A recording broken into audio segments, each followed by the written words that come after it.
Assalamualaikum warahmatullahi wabarakatuh. Selamat pagi saudara-saudaraku yang dirahmati Allah, dari Sabang sampai Merauke, dari Miangas sampai Pulau Rote. Ketemu lagi dengan kami dari channel News Clan Official. Kali ini kita informasikan tentang buzzer para pembenci Kang Deddy Mulyadi sudah melakukan serangan dari berbagai penjuru negeri. Ya, diantaranya dari kalangan mahasiswa-mahasiswi. Ada yang sudah menyerang Kang Deddy Mulyadi dengan menuduh Kang Deddy Mulyadi hanya pencitraan saja. Padahal itu semuanya tidak benar. Kang Deddy tidak hanya pencitraan, memang adanya seperti itu. Kemudian ada juga dari kalangan masyarakat biasa yang menjadi Muhyiddin Habib. Dia isinya cuman suudon kepada Kang Deddy Mulyadi. Bagi Muhyiddin, yang pantas disuudoni adalah ya Kang Deddy. Dia nggak mau husnuzon kepada Kang Deddy. Sementara bagi Muhyiddin, yang pantas dihusnuzoni adalah para Habib, ya. Nah, para Habib itu harus dipercaya, kita harus husnuzon, dia benar-benar cucu Nabi, seperti itu kalau para Muhyiddin ngomongnya. Sementara Kang Deddy, nggak boleh kita husnuzon kepada Kang Deddy, kita harus suudon kepada Kang Deddy. Jadi kita jadi aneh gitu loh dari para pikirannya Muhyiddin. Kemudian ada kalangan politisi ya yang menjadi lawan-lawan politik Kang Deddy juga sudah menyerang dengan sama narasinya, Kang Deddy hanya pencitraan ya.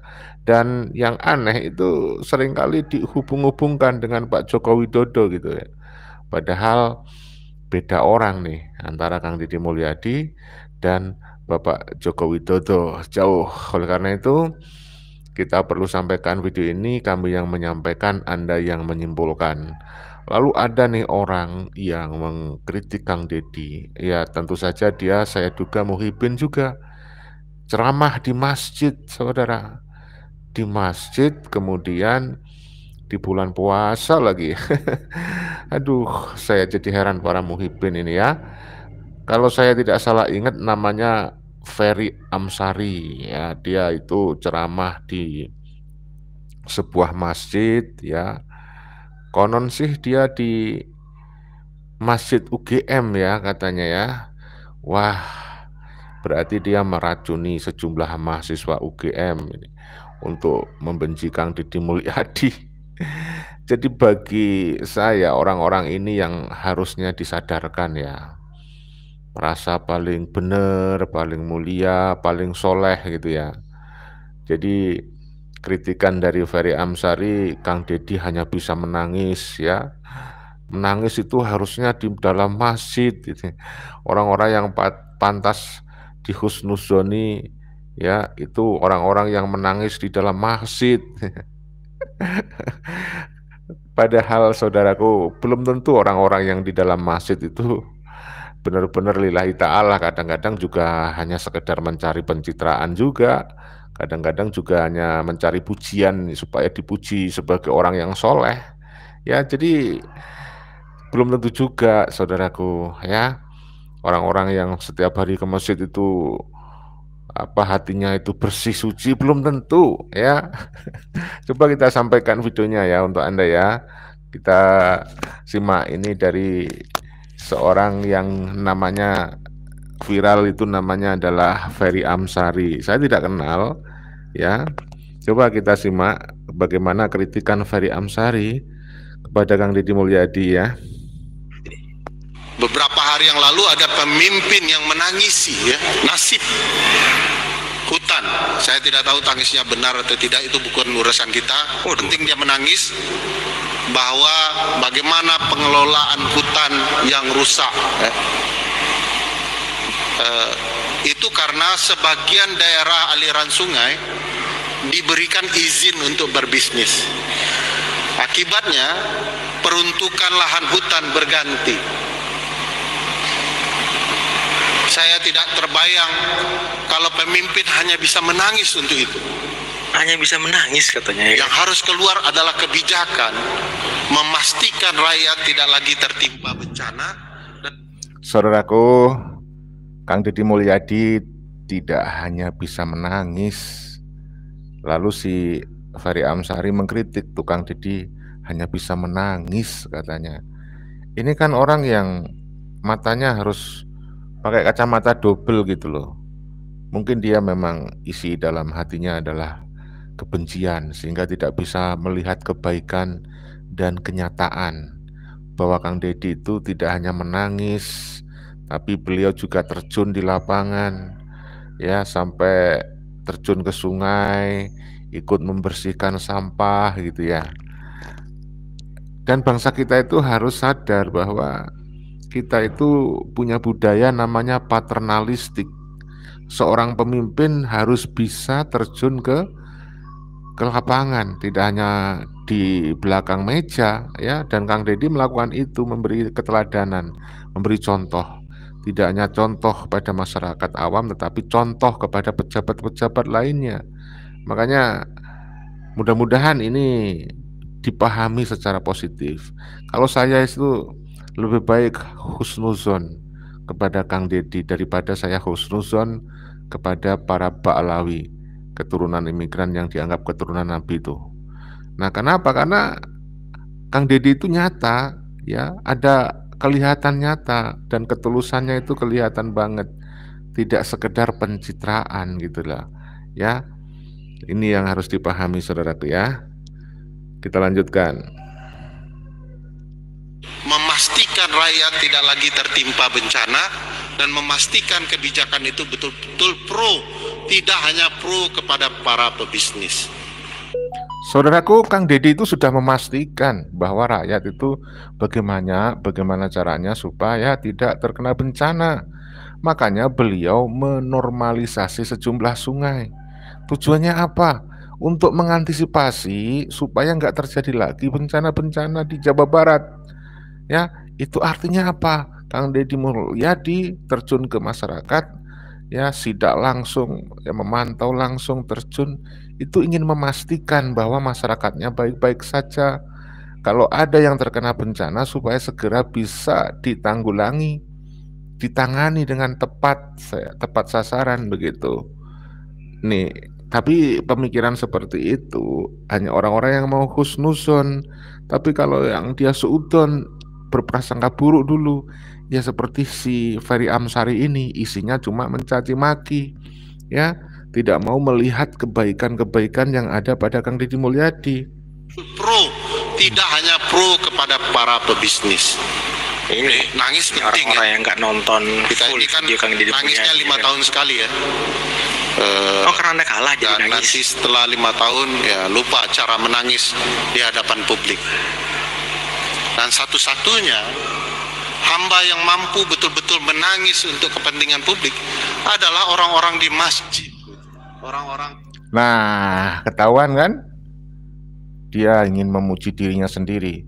Sebenarnya yang pencitraan dari golongan mereka lah, ya, pengen dianggap orang-orang yang soleh, orang-orang yang selalu menganggap dirinya paling mulia gitu ya. Coba saya akan ulangi nih kalimat terakhir tadi ya. Ya, satu-satunya orang yang di dalam masjid itunya ya. Tahun ya lupa cara menangis di hadapan publik. Dan satu-satunya hamba yang mampu betul-betul menangis untuk kepentingan publik adalah orang-orang di masjid. Satu-satunya orang yang menangis untuk kepentinganmu publik adalah orang-orang yang di masjid. Kamu percaya orang kayak gitu ngomongnya? Ya, saya terus terang nggak percaya sama sekali. Saya katakan bukan satu-satunya orang yang benar-benar menangis untuk kepentingan rakyat adalah di dalam masjid. Bukan, bro. Ya.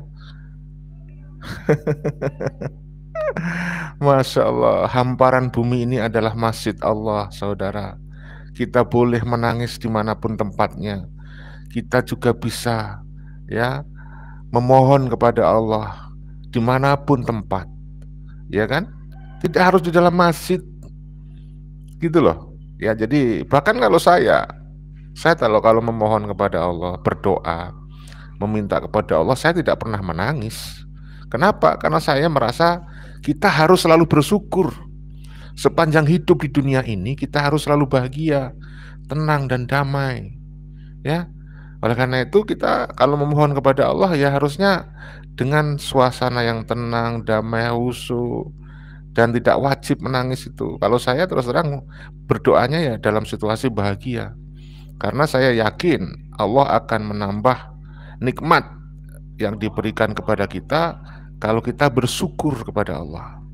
Dan rasa syukur itu harus diwujudkan dengan rasa bahagia dan gembira, karena selalu dibersamai oleh Allah, karena selalu diberi kesadaran bahwa hidup ini sesungguhnya hanya untuk beribadah kepada Allah. Nah, jadi kesadaran yang harus kita bangun, saudaraku, bukan rasa sedih dan rasa tangis, bukan ya. Jadi menurut saya apa yang disampaikan oleh Ferry Amsari ini ya sangat menyesatkan kita. Kita harus selalu nangis gitu, dan nangis harus selalu di masjid. Nangis itu penting memang untuk luapan emosi. Kita kalau ingin menangis ya nangis saja, tapi tidak harus di dalam masjid kan. Nah, di semua tempat, tapi ya kan ada ukurannya juga, ada kadarnya juga. Ya kalau nggak terpaksa sama sekali ya kita nggak akan menangis kan. Saya yakin siapapun sebenarnya nggak ingin hidupnya penuh tangis. Ya, kalau dia nggak terpaksa ngapain? Menangis. Kang Deddy menunjukkan kesedihannya, nangis ya, karena memang sudah nggak bisa menahan lagi. Nah, termasuk Anda sebenarnya kan malu sebenarnya nangis, apalagi dilihat orang. Ya dianggapnya kurang kuat, ya kurang tabah, kan begitu. Jadi siapapun yang nangis, ya itu karena beliau-beliau itu sudah tidak mampu menahan rasa di hatinya, harus dikeluarkan, diluapkan. Supaya apa? Supaya plong, supaya lega. Tapi sebaik-baiknya kita ya berusaha untuk bisa menahan diri, kecuali terpaksa. Saya yakin Kang Deddy sudah sangat terpaksa. Itu bukan pencitraan, itu bukan acting. Saya percaya beliau itu benar-benar nyata keluar dari hatinya. Saya saja loh terbawa kadang suasana, ya itu menandakan kelembutan hati. Apakah saya tidak bisa nangis? Ya seringkali juga saya kadang menangis kalau melihat segala sesuatu yang kadang-kadang kita tidak mampu menyelesaikan, harus berserah kepada Tuhan, akhirnya harus kembali kepada Allah, seperti itu kan. Jadi masalah tangis kita anggap selesai. Kalau menangis ya nangis saja, tapi saya berharap kalau bisa menahan tangis, tahanlah. Itu aja. Menangis untuk kepentingan publik adalah orang-orang di masjid gitu, orang-orang saleh. Karena nangisnya malam. Nah ini lagi. Jadi dia menganggap si Ferry Amsari orang-orang yang soleh itu orang-orang yang nangis ya di dalam masjid. Katanya nangisnya malam. Aduh, nangis kok harus malam gitu loh. Parah ini. Tidak ketika belusukan. Kalau nangisnya belusukan ya aspek drama Koreanya jauh lebih tinggi ya. Iya. Jadi memang mereka itu kerjaannya suudon saja, suuzon. Aduh. Sudahlah. Enggak sindirannya kan. Tapi ya jangan dianggap tidak penting juga itu bersedih gitu. Sepanjang kemudian kebijakannya betul-betul mampu mengubah berbagai hal. Insya Allah ya, saya husnuzon. Insya Allah kebijakan Kang Deddy Mulyadi itu akan menyentuh berbagai hal, dan ya kita tinggal mendoakan saja. Mudah-mudahan Kang Deddy diberikan hidayah, pertolongan, petunjuk oleh Allah Subhanahu wa taala, ya kan? Karena segala sesuatu hal itu tentu tanpa ada intervensi, tanpa ada pertolongan Allah, Ya mana mungkin bisa, ya kan? Semuanya kembali kepada usaha, ikhtiar, doa, dan tentu pada akhirnya adalah takdir ilahi, ya kan? Tetapi kita harus berusaha, ya kan? Dan apa yang dilakukan Kang Deddy adalah usaha maksimal seorang pemimpin yang pingin sekali warganya aman, tentram, ya kan? Bisa sejahtera, kan begitu. Oleh karena itu, ya kita kasih kesempatan, kita bukannya malah menyinyiri beliau, mencaci, mengkritik, boleh. Tapi ya harus tahu diri dong, ya kan? Harus logis gitu loh. Kita lanjutkan. Kemudian kebijakannya betul-betul mampu mengubah berbagai hal. Nah ini teman-teman, Nah, orang ini nggak nonton video Kang Deddy Mulyadi yang lain.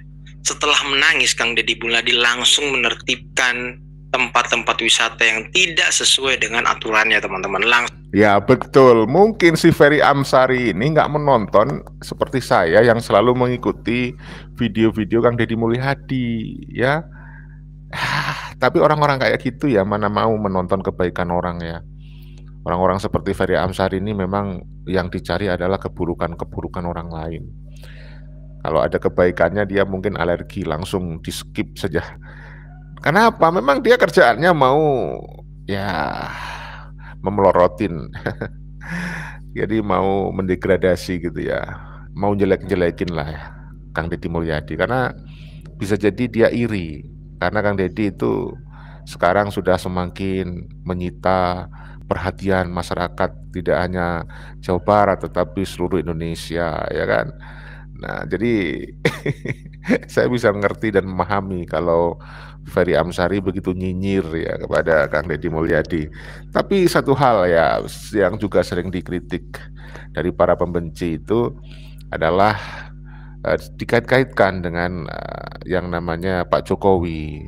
Tuh lihat Pak Jokowi dulu yang suka masuk gorong-gorong katanya ya. Sekarang bagaimana itu sampai menjadikan politik dinasti gitu katanya. Saudaraku yang dirahmati Allah, apa nggak boleh kalau seorang ayah itu presiden, lalu anaknya menjadi wakil presiden? Boleh, nggak haram, nggak berdosa, ya. Dan saya kira wajar saja segala upaya secara maksimal dilakukan oleh Bapak Jokowi agar putranya bisa naik tahta ya. Dan itu lumrah sejak zaman kerajaan dulu itu seperti itu. Ya tinggal lawan-lawan politiknya mau nggak atau bisa nggak melakukan hal yang sama. Karena hal yang dilakukan oleh Pak Jokowi itu tidak melanggar hukum, ya itu tidak dosa, ya kan? Juga tidak melanggar demokrasi. Kenapa? Karena pada akhirnya putranya dipilih melalui pemilu dan kemudian terpilih. Lagi pula, ya Mas Gibran itu punya kompetensi, ya punya kompetensi dan proses itu dilalui, tahapan itu dilalui dan akhirnya beliau sekarang mendampingi Bapak Prabowo Subianto menjadi wakil presiden. Apa yang salah? Bagi saya itu adalah yang salah orang-orang yang berpikir bahwa apa yang dilakukan oleh Pak Jokowi itu salah. Itu benar, nggak ada yang dilanggar, ya kan? Itu nggak dosa, saudaraku. Nah, mungkin saya juga demikian kalau saya menjadi presiden, tapi saya kan nggak mampu. Nah, itu persoalannya, ya kan? Jadi kita lihat dari sisi positif. Kalau misalnya Pak Jokowi anaknya tidak punya kemampuan, nah itu baru salah, ya, salah, ya kan? Tapi anaknya juga punya kemampuan, ya kan, bisa memimpin yang tadinya di wali kota Solo, lalu dia punya pengalaman, ya kan? Jadi seandainya Pak Jokowi menaikkan atau mendukung anaknya menjadi pemimpin dan anaknya tidak layak, itu salah, ya kan? Itu sah-sah saja karena anaknya mampu, ya, putranya mampu, gitu loh. Kata-kata yang harus digarisbawahi. Kalau tidak mampu itu persoalannya, mampu buktinya, maka kita beri kesempatan. Nah, kalau nanti selama memimpin kemudian tidak punya kompetensi dan tidak punya prestasi, itu di tangan Anda lagi kan? Anda tidak perlu memilih kan? Nah, seperti itu saja. Jadi itu saudaraku yang dirahmati Allah. Kita lanjutkan ya. Kalau saya sih sah-sah saja, nggak apa-apa itu. Kang Deddy Mulyadi langsung menertibkan tempat-tempat wisata yang tidak sesuai dengan aturannya, teman-teman. Langsung dibongkar, langsung diratakan, dan dikembalikan fungsinya sebagai hutan dan untuk resapan air. Ya udahlah, ini orang-orang seperti ini kok nyinyirannya tuh keras banget, teman-teman ya. Nah, ini pidato Mas Gibran, potongan pidato Mas Gibran yang langsung menyindir Ferry Amsari yang ceramah nyinyir di masjid.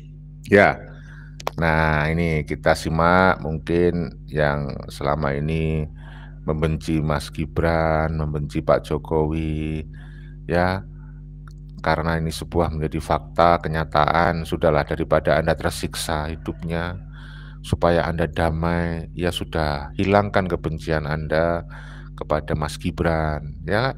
Mas Gibran itu punya kompetensi, punya kemampuan, layak itu, ya.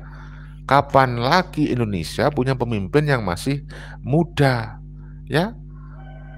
Oleh karena itu, ini adalah apa ya, gebrakan juga menurut saya bagi negara, supaya kedepannya kita punya pemuda-pemuda yang punya kompetensi bisa sudah menempati RI 1, menempati RI 2, ya.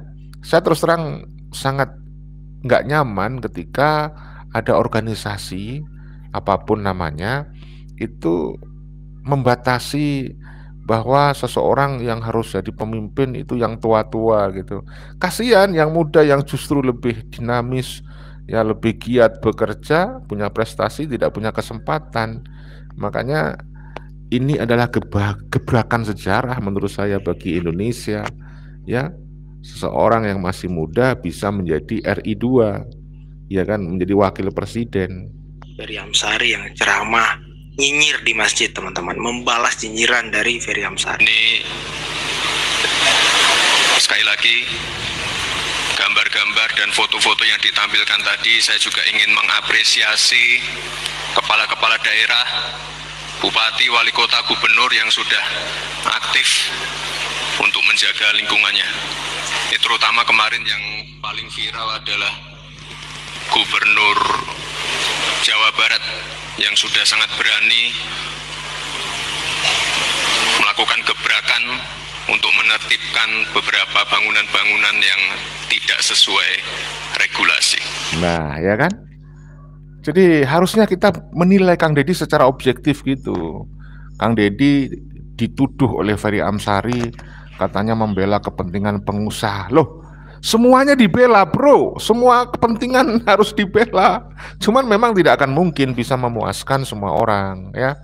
Terima kasih saudaraku yang sudah hadir. Ada Ustadz MTI, gak tidur pagi ya Gus. Saya nggak usah dipanggil Gus ya, saya manusia biasa, saya hanya konten kreator saja. Saya hanya YouTuber Mas Ustadz ya.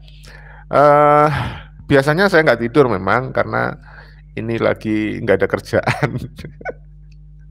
Jadi saya ngonten gitu ya. Lagi bebas ini, bebas ini. Jadi daripada tidur gitu ya, kita cuap-cuap sebentar, mudah-mudahan bisa menghibur dan ada manfaat gitu ya, Mas Ustadz. Kemudian dari Ainun Handayani. Ainun, terima kasih ya Ainun. Sama-sama saya setuju kalau Mas Gibran wakil Pak Prabowo. Nah, harus begitu, kita objektif melihat kenyataan gitu loh. Karena apa? Bagi saya Pak Jokowi itu memiliki kecerdasan tidak saja intelektual, tidak hanya kecerdasan spiritual, tidak hanya kecerdasan emosional. Beliau sangat mampu di bidang politik dalam mengelola bangsa. Itu berarti beliau itu memiliki kecerdasan politik ya. Dan hanya beliau yang berangkat dari seorang pengusaha, bahkan orang biasa ya, kalau saya melihatnya. Lalu sedikit demi sedikit dia memberdayakan diri, meningkatkan kompetensi, lalu terjun di dunia politik. Bukan beliau kan awalnya yang mengerengek-rengek untuk jadi presiden, untuk jadi pemimpin. Kenapa? Karena dicalonkan ya oleh masyarakat yang ada di dalam partai politik sebagai kendaraan. Dan waktu itu banyak orang nyinyir juga ketika Pak Jokowi diusung oleh PDI Perjuangan, ya kan? Bahkan dianggap sebagai mesin partai, ya, dianggap sebagai pekerja partai dan seterusnya. Tapi nyatanya masyarakat kan lihat bagaimana independensi Pak Jokowi dalam mengambil keputusan publik untuk kepentingan umat. Kalau perkara masih ada yang tidak puas, itu biasa, apalagi dari kalangan lawan politik. Nah, kemampuan Pak Jokowi adalah membaca setiap peluang, ya kan? Tidak hanya di bidang ekonomi, saudara. Di bidang politik itu seseorang juga harus mampu membaca peluang, membaca animo masyarakat, sebenarnya sosok pemimpin yang seperti apa yang diinginkan oleh mayoritas masyarakat. Dan Pak Jokowi itu melihat itu, lalu beliau menyampaikan program-programnya secara merakyat, ya, memberi contoh, ya, sangat egaliter. Sampai sekarang Pak Jokowi mampu mengalahkan, ya mohon maaf, presiden-presiden lainnya di dalam mengelola negara dan bagaimana beliau menjaga branding, ya. Citra beliau tetap sampai sekarang adalah positif di mata masyarakat mayoritas, ya. Tapi kalau di lawan-lawan politiknya, tentu mana mungkin lawan politik mau memberikan penilaian positif kepada Pak Jokowi, impossible. Oleh karena itu kita melihat dari sisi itunya. Kalau Pak Jokowi tidak punya kompetensi, ya tidak mungkinlah bisa menjabat 2 periode. Beliau belajar dari sejarah bagaimana menciptakan negara yang stabil secara ekonomi politik dengan berbagai macam keputusan publik yang beliau sudah laksanakan, dan itu prestasi buat saya, ya, prestasi. Nah, beliau sekarang menjadi bapak bangsa, itu pun masih dijadikan sebagai orang yang seolah-olah salah gitu loh. Manusia tidak ada yang sempurna, biasa itu kesalahan. Ya namanya pemimpin, ya kan, itu manusia biasa. Tetapi mayoritas apa yang diputuskan oleh Pak Jokowi benar-benar untuk kepentingan masyarakat, kepentingan rakyat gitu loh. Ya, itu adalah sosok yang kita pilih. Sama dengan Kang Deddy Mulyadi yang dipilih warga Jawa Barat untuk memimpin Jawa Barat. Ya, coba daripada kita nyinyir, ya, daripada kita mencari kejelekannya Kang Deddy Mulyadi, lebih baik kita mendoakan beliau. Mudah-mudahan diberikan kekuatan, petunjuk oleh Allah Subhanahu wa taala. Karena faktanya beliau sudah terpilih untuk 1 periode. Beri kesempatan sama beliau supaya beliau bisa menjalankan keputusan-keputusan yang benar-benar berpihak kepada rakyat. Jangan diganggu dengan nyinyiran-nyinyiran yang tidak manfaat dan tidak produktif, ya. Terima kasih Bang Bejo Amin, ya, dukungannya mantap, ya. Baik, kita lanjutkan bagaimana komentar dari Mas Gibran terhadap kebijakan yang sudah diputuskan dan dilaksanakan oleh Kang Deddy Mulyadi, saudaraku yang dirahmati Allah. Ini sangat positif. Untuk menertibkan beberapa bangunan-bangunan yang tidak sesuai regulasi. Terus katanya tadi si Ferry Amsari, percuma nangis kalau kebijakannya tidak ada yang pro dengan rakyat, hanya pro dengan pengusaha. Ada berapa bangunan yang sudah disegel dan dibongkar oleh pemerintah, khususnya Deddy Mulyadi di Bogor, teman-teman, di Puncak. Tolong kirim data-datanya ke Ferry Amsari tuh biar dia tahu.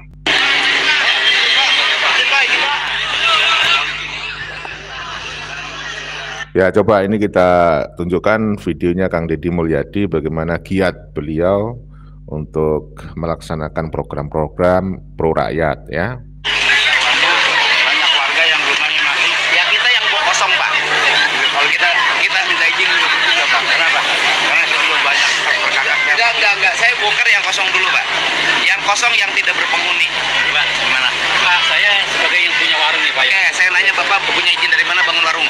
Saya memang tidak punya izin Pak. Oke. Saya dari masih kecil diberanakan, orang tua saya sudah punya warung di situ Pak. Iya, enggak. Bapak punya sertifikat?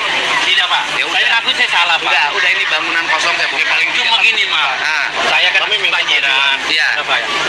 Habis kerugian Pak. Nah, ini mau jelang Lebaran. Alangkah baiknya yang ada masih materialnya saya fungsikan sebagai warung lagi, Pak. Pak, lama, Pak.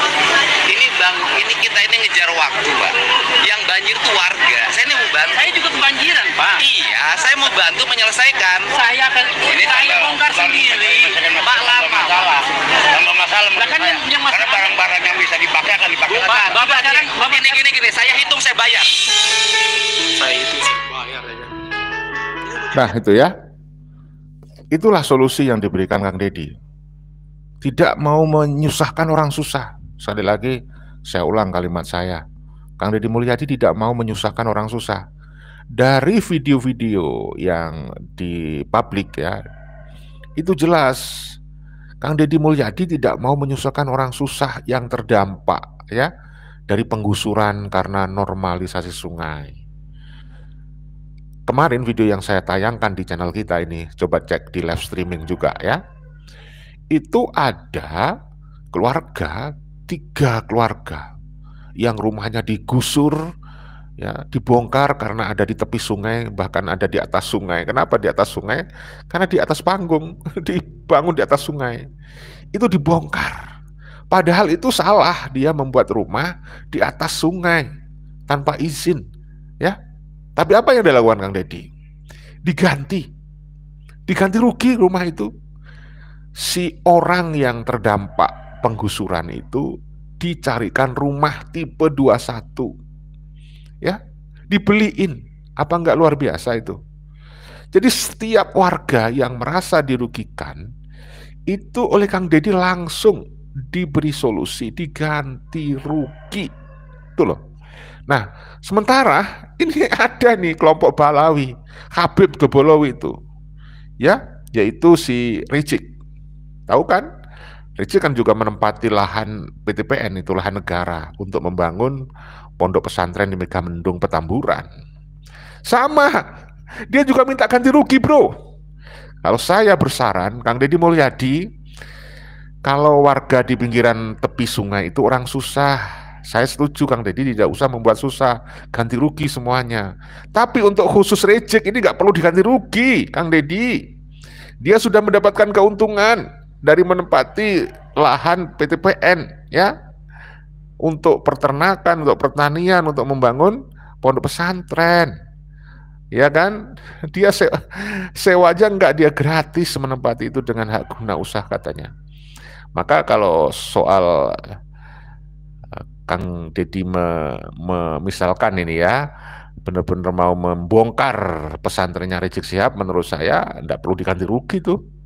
Kenapa? Ya karena dia sudah mendapatkan banyak manfaat. Dia bukan orang susah. Ya, si Rizik itu orang yang kaya raya. Dikabarkan diduga nih rekeningnya itu triliunan itu karena mendapatkan sumbangan dari para muhibin ya. Muhibin itu bulanan itu setor kepada si siapa namanya itu, si Rizik itu pernah diungkap, videonya viral, juga pernah saya ungkap di channel saya, udah lama. Itu Bapak Qurtubi Jailani itu salah satunya, itu pernah mengaku itu sumbangannya kepada Rizik berapa coba. Itulah beda antara Kang Deddy Mulyadi dengan Pak Rizik Habib. Kalau Pak Deddy itu memberi dan berbagi apa yang dia miliki. Tetapi kalau komplotan Balawi apa? Meminta dengan dasarnya sedekah, ya, bantu keturunan Rasul. Kan begitu, yang diistilah viralkan adalah ndawir. Ya. Jadi Balawi itu bisa kaya raya karena banyak muhibin yang ngasih duit, yang didawir gitu. Ya, itulah oknum-oknum dengan alasan ini untuk syariah, coba. Ini untuk sedekah, itu kan. Astagfirullahaladzim. Ya, tapi itulah saudaraku, kabar yang kita terima. Kita lanjutkan ya. Gini, saya hitung saya bayar. Saya itu saya bayar ya kan.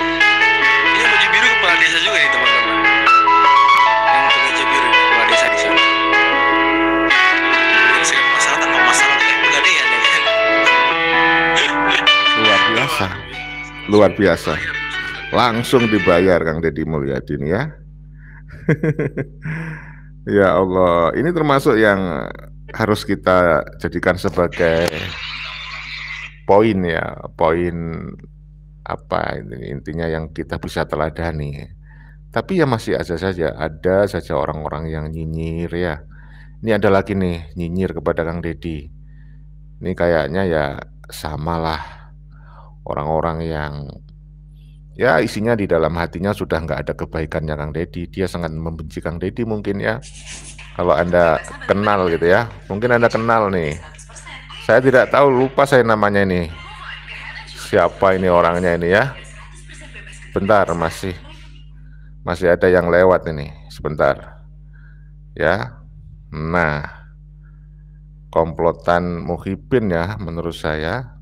Kalau nggak Muhyiddin nggak mungkin dia ngomongnya tidak berdasar ya. Ini coba kita simak. Nah ini, siapa ini? Bikin-bikin video begini dan yang nggak narsis itu dianggap biasa aja.